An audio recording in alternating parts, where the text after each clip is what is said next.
Intelligence drives the mission cycle, and the battle is won before it is fought. A commissioned lieutenant will be assigned to the Intelligence Center at Fort Huachuca, Arizona, and will spend at least 6 months developing skills in multidiscipline, all-source intelligence analysis, to provide boots-on-ground commanders an actionable product based upon intelligence preparation of the battlefield. Be all that you can be. That is the pitch from the Army recruiting commercial, but the simple fact is that even if everyone may want to be an airborne ranger, only less than 1% of those who serve in the active duty Army do, and don the coveted 10 beret of elite light infantry, rapid deployment light infantry of the 75th Ranger Regiment.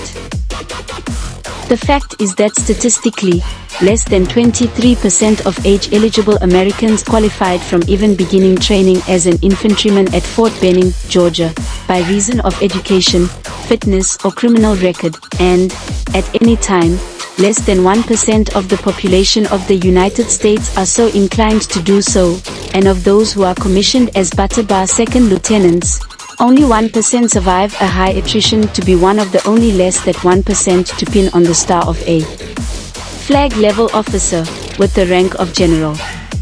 Many are called, but few are chosen. Do you have what it takes?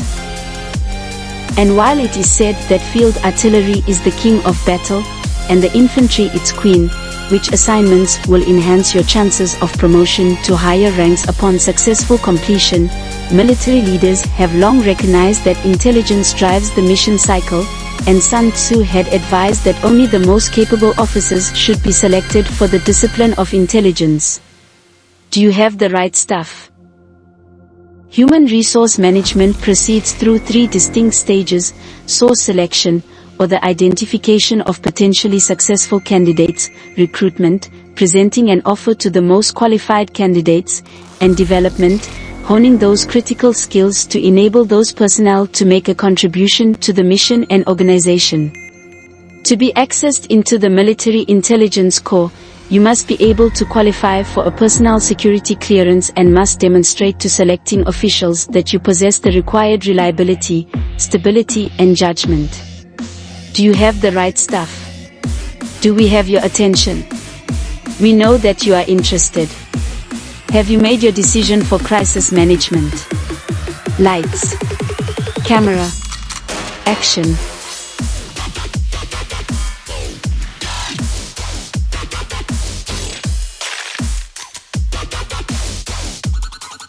You have been specially selected to participate in a unique simulation experience to assess your particular aptitude for analytical capability and leadership as a company-grade military officer in immersive and realistic scenarios, which will test your acumen and ability, and which may be encountered by senior-level leaders.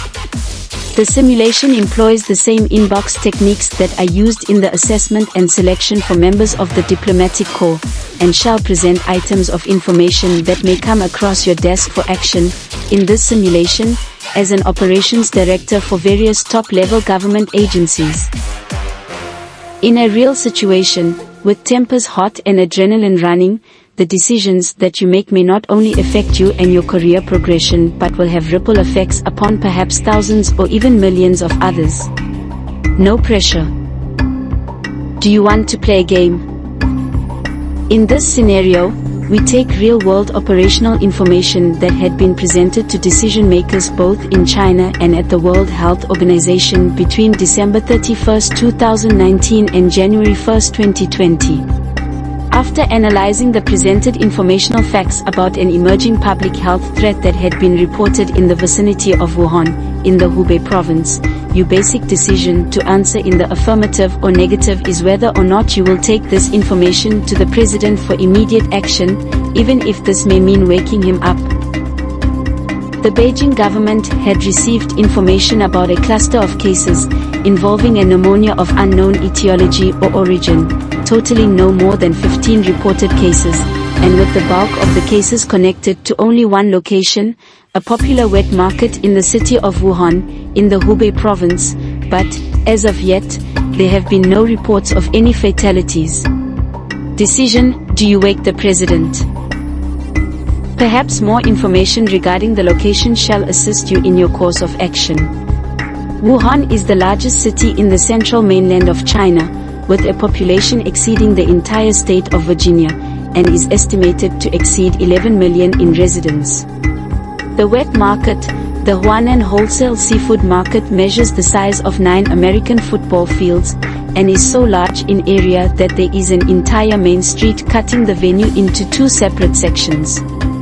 There would not be any fatalities reported until January 10th, when China had reported its first fatality, and public health officials at that time could not even confirm that there was a disease being transmitted from person to person.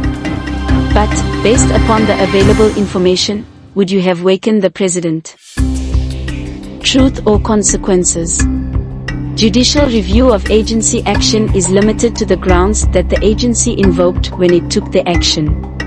The acts of a subordinate done in compliance with an unlawful order given him by his superior are excused and impose no criminal liability upon him unless the superior's order is one which a man of ordinary sense and understanding would, under the circumstances, know to be unlawful, or if the order in question is actually known to the accused to be unlawful. Did you wake the president?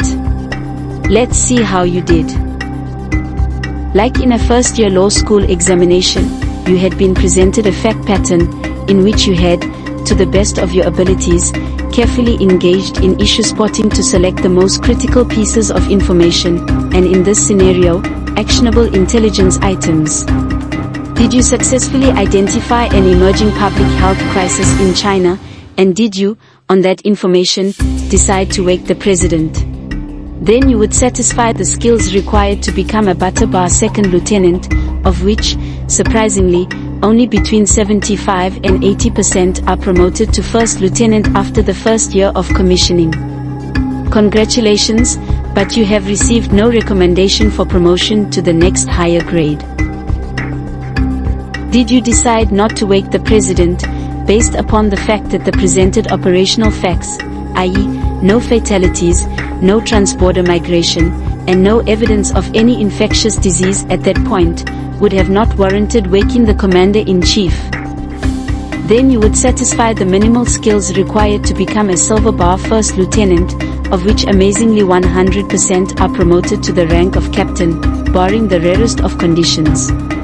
Congratulations, for demonstration of minimal proficiency, but you have received no recommendation for promotion to the next higher grade. Did you decide to wake the president, based upon your observation of what appeared to have been evidence of redundant failures of checks and balances, finding an NGO seeming to have at least rubber-stamped a wholly disproportionate response to the presented facts in the scenario of an emerging public health threat, finding no fatalities, no transborder migration, and no evidence of any infectious disease at that point, to warrant a world panic response?